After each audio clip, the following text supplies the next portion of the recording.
Iya benar itu. Terima kasih Kak. Assalamualaikum warahmatullahi wabarakatuh. Waalaikumsalam warahmatullahi wabarakatuh.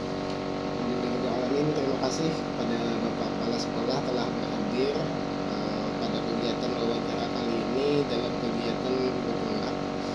Jadi kali ini Bun mau menyampaikan Pak tentang diskusi mengenai dilema etika Pak. Jadi dilema etika itu diskusi mengenai keputusan antara perbandingan hal yang benar melawan hal yang benar. Jadi Bian memutuskan di antara dua hal yang sama-sama benar, tapi Bian mengambil keputusan yang menurut Bapak paling benar. Jadi seperti itu Pak dilema etika. Bisa jadi antara dilema etika antara rasa keadilan dengan rasa kasihan, bisa jadi dilema etika antara jangka pendek dengan jangka panjang, bisa jadi karena rasa kepatuhan dan kesetiaan, bisa jadi juga karena hal lain yang menurut Bapak hal yang sama-sama benar, tapi Bapak memilih hal yang paling benar menurut pandangan Bapak. Mungkin bisa diceritakan Pak, kira-kira dilema etika yang pernah Bapak alami itu seperti apa Pak? Ya, terima kasih atas kesempatan wawancara tentang dilema etika tadi ya.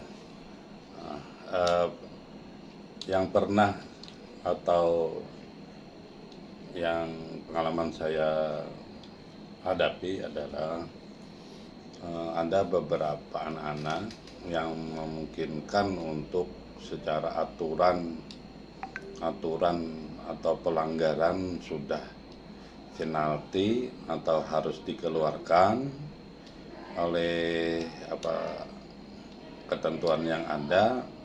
Nah ini apalagi misalnya anak-anak ini berada di kelas 12. Nah sehingga kalau kita putuskan misalnya anak-anak ini harus keluar sekolah, ini yang menjadi anak-anak kita akan menjadi putus sekolah, drop out, dan mereka masa depannya atau kita tidak tahu. Nah, oleh karena itu saya mengambil keputusan yang walaupun oleh teman-teman untuk tim kesiswaan, tim ketertiban itu sudah harus keluar. Nah, tapi saya berupaya untuk mempertahankan, memberi kesempatan kepada anak didik supaya dalam jangka 3-4 bulan dia bisa merubah kebiasaan, merubah kejelekan atau merubah sikap yang semula ya selalu misalnya melawan aturan. Saya beri pemahaman lah untuk kemudian dengan pendekatan humanis, pendekatan kepada dia pribadi, pendekatan kepada orang tua, mendekati orang tua supaya juga bisa mendukung anaknya supaya bisa mengikuti sedemikian rupa, sehingga saya mengambil keputusan untuk tidak memberhentikan. Nah, walaupun teman-teman sudah secara aturan sudah penalti, sudah finish begitulah, tapi saya coba dengan harapan dia nanti bisa menyelesaikan pendidikan di jenjang SMA ini dengan ya hanya 3-4 bulan saja lagi dia berada di kelas 12, sehingga dia bisa lulus. Kita mengantarkan mereka. Ya siapa tahu dengan itu mereka nanti bisalah dengan pelajaran itu dia mensyukuri nanti. Nah, bisa jadi mereka ini nanti harapan kita dia sukses. Ya, tentu saja kesuksesan kan berbagai macam bidang, bukan hanya akademik. Banyak anak-anak yang akademiknya tidak terlalu cemerlang, tapi setelah lulus di SMA, SLTA, kemudian dia berkecimpung di dunia kerja atau di lembaga lain, atau bahkan dia bisa merubah sikap atau sadar diri sehingga dia melanjutkan ke perguruan tinggi. Ada yang melanjutkan, ada yang tidak. Dan manakala di perguruan tinggi dia juga ada yang memang merasa dorongan lain, perubahan lain, sehingga dia juga sukses dengan nah itu harapan kita ke depannya dengan panjang, dengan diberi kesempatan itu diberi kesempatan untuk bisa merubah diri untuk melanjutkan di bersekolah di sini. Nah, walaupun tadi secara aturan sudah sudah tidak tertolong lagi lah. Cuman ini kesempatan saya selaku kepala sekolah untuk bisa memberi kesempatan. Nah, memang teman-teman juga ada yang kecewa dengan saya pribadi atau juga tapi teman-teman kita berikan pemahaman juga sisi lain, karena anak-anak kan tidak memang tidak semua baik, tidak semua bagus, itu yang kita sadari. Nah, untuk yang seperti ini kita memberikan pemahaman supaya siapa tahu anak kita yang demikian itu dia minimal dia dengan bisa menyelesaikan dengan ijazah SLTA di tangannya. Harapan kita ya paling tidak dia kalau mau jadi misalnya ketua RT lah, dia dicari orang ijazah, atau dia mau jadi kepala desa kalau di kampung itu ijazah SMA. Nah, atau anggota dewan ada juga dicari mulai ijazah SMA ataupun yang lainnya. Nah, sehingga dengan memberi kesempatan itu memberi ruang untuk dia berpikir untuk mereply lagi supaya mudah-mudahan ada perubahan sikap. Nah, jadi memang dunia kita saya selaku kepala sekolah yang mengemban memimpin lembaga ini bagaimana sedemikian rupa supaya bisa menyelamatkan anak bangsa ini. Nah, memang kita juga tadi memberikan pemahaman kepada teman-teman. Nah, itu mungkin salah satu dilematis memang tadi satu aturan dia harus sudah keluar. Sisi lain kita ingin menyelamatkan dia, ingin karena masih ada kekuasaan dari seorang pemimpin untuk bisa menyelamatkan dia dengan jangka panjang untuk tujuan yang mulia. Itu. Terima kasih, Pak. Berarti mungkin dari yang tadi ulun tangkap, Bapak memberikan kesempatan terakhir kepada anak yang melanggar tersebut, walaupun sudah kira-kira sudah finish atau sudah tercapai batas ambangnya untuk bisa anak tersebut dikeluarkan, tapi Bapak ambil keputusan untuk mempertahankan atau memberikan kesempatan kepada anak tersebut karena memang tinggal beberapa bulan lagi untuk melanjutkan sekolah, supaya dengan harapan anak tersebut bisa sadar, bisa mensyukuri, bisa berubah, sehingga secara jangka pendek memang salah dari pandangan guru-guru lain atau dari yang mengetahui, tapi secara jangka panjang mungkin akan terlihat bahwa anak tersebut nanti bisa jadi akan menyadari bahwa keputusan ini membuat jadi sebuah batu loncatan bagi dia. Siapa tahu dia menyadari kesalahannya, sehingga nanti di masa depan siapa tahu bisa membawa kesuksesan bagi anak tersebut. Mungkin seperti itu, Pak. Iya. Terima kasih, Pak, atas kesempatan yang Bapak berikan di dalam wawancara kali ini. Mungkin mencukupkan sampai di sini. Saya mohon maaf. Assalamualaikum warahmatullahi wabarakatuh. Waalaikumsalam warahmatullahi wabarakatuh.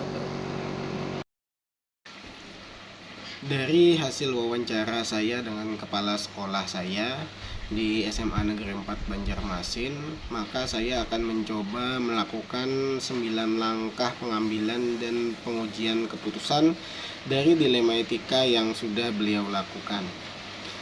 Tahap pertama dari langkah pengambilan dan pengujian keputusan tersebut yaitu adalah menentukan nilai-nilai yang saling bertentangan. Dari hasil wawancara saya tadi, maka dapat saya simpulkan bahwa nilai-nilai yang bertentangan di dalam kasus dari Bapak Kepala Sekolah adalah nilai antara nilai jangka panjang dan juga jangka pendek. Yang kedua, penentuan siapa yang terlibat dalam situasi tersebut itu adalah Bapak Kepala Sekolah sendiri, yaitu Bapak Haji Arosliadi MPD beserta satu siswa kelas 12 yang kebetulan tinggal beberapa bulan lagi akan lulus di sekolah tersebut. Fakta-fakta yang relevan dari yang sudah saya kumpulkan dari wawancara dengan kepala sekolah beserta bukti-bukti dan juga tanggapan dari guru-guru, maka saya peroleh fakta bahwa ada seorang anak kelas 12 yang sudah beberapa kali melanggar peraturan hingga akhirnya memiliki poin yang cukup untuk dapat dikeluarkan dari sekolah tersebut. Namun sang kepala sekolah, itu Bapak Haji Arusliadi MPD, itu lebih memilih untuk memberikan kesempatan kembali kepada anak tersebut agar anak tersebut tidak rusak masa depannya, karena hanya tinggal beberapa bulan lagi untuk anak tersebut bisa lulus dari sekolah tersebut. Pengujian benar atau salah. Berdasarkan uji legal, kejadian tersebut tidak melanggar hukum. Namun berdasarkan uji regulasi, Bapak Haji Arusliadi MPD itu sebetulnya sudah melanggar peraturan atau kode etik, karena di dalam peraturan yang ada seharusnya memang anak tersebut sudah cukup poinnya untuk dapat dikeluarkan. Berdasarkan uji intuisi dalam situasi tersebut, Bapak Haji Arusliadi MPD itu mengeluarkan intuisi untuk tidak langsung mengeluarkan anak tersebut walau poinnya sudah tercapai untuk bisa dikeluarkan. Berdasarkan uji publikasi, rasa tidak nyaman akan timbul bila keputusan yang diambil oleh Bapak Haji Arusliadi MPD ini diketahui oleh guru-guru lain atau oleh siswa yang lain, karena akan terjadi keirian dari siswa yang lain atau akan menjadi sebuah masalah jika banyak guru-guru yang mengetahui.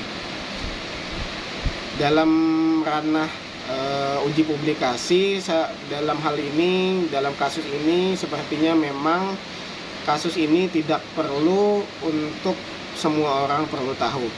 Keputusan yang diambil oleh Pak Haji Arusliadi MPD memang itu hanya diketahui oleh lingkup manajemen sekolah saja dan juga lingkup wakil kepala sekolah beserta kepala sekolah itu sendiri.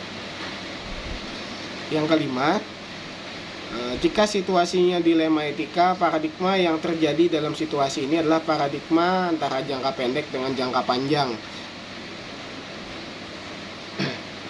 di mana Pak Haji Arusliadi MPD lebih memikirkan bagaimana jangka panjangnya atau dampaknya jika siswa tersebut dikeluarkan dari sekolah tersebut, padahal tinggal 4 bulan lagi dia sudah bisa lulus dan bisa jadi nanti dia akan menjadi bersyukur, menjadi berubah dengan kesempatan kembali yang diberikan oleh Pak Haji Arusliadi MPD. Tahap ke-6 penyelesaiannya yaitu dengan penentuan bagaimana cara penyelesaiannya. Nah, dari yang dilakukan Pak Haji Arusliadi MPD, maka penyelesaian yang beliau lakukan itu adalah berbasis hasil akhir atau end-based thinking, di mana beliau berusaha untuk melihat bagaimana hasil akhirnya jika dia dikeluarkan. Bisa jadi anak tersebut tidak akan menyambung sekolah dan malah akan menjadi sebuah beban bagi keluarganya, dan itu tidak ingin beliau lakukan. Dan secara jangka panjang beliau memikirkan bagaimana jika anak tersebut diberikan kesempatan, maka bisa jadi dia akan punya kesempatan untuk berubah di masa depan, dan bisa jadi nanti dia akan dapat pekerjaan dan berubah dengan sendirinya. Nah, jadi di sini beliau mengambil keputusan berdasarkan end-based thinking atau keputusan berdasarkan hasil akhir, di mana beliau lebih mementingkan bagaimana hasil akhirnya ke depannya nanti bagi anak tersebut agar bisa bermanfaat bagi orang banyak dan bisa merubah sikapnya sendiri. Tahap ke-7 yaitu opsi trilema. Maka Pak Haji Arusliadi MPD di sini sebetulnya punya beberapa opsi. Yang pertama yaitu dengan mengeluarkan siswa tersebut karena memang sudah sesuai dengan poinnya untuk dapat dikeluarkan dari sekolah.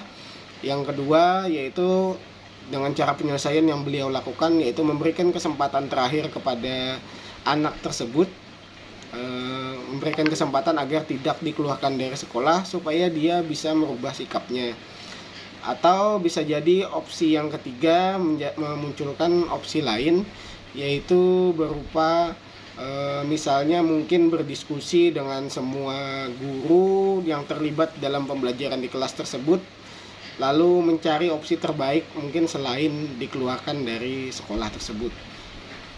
Tahap ke-8, jika berada di posisi Pak Haji Rusliadi MPD, maka keputusan yang saya ambil sepertinya akan tetap sama dengan keputusan yang beliau ambil, yaitu memikirkan masa depannya dibandingkan dengan keputusan jangka pendek yang bisa diambil, yaitu dengan mengeluarkannya. Karena mungkin jangka panjang bisa jadi anak tersebut nanti akan berubah jadi lebih baik lagi.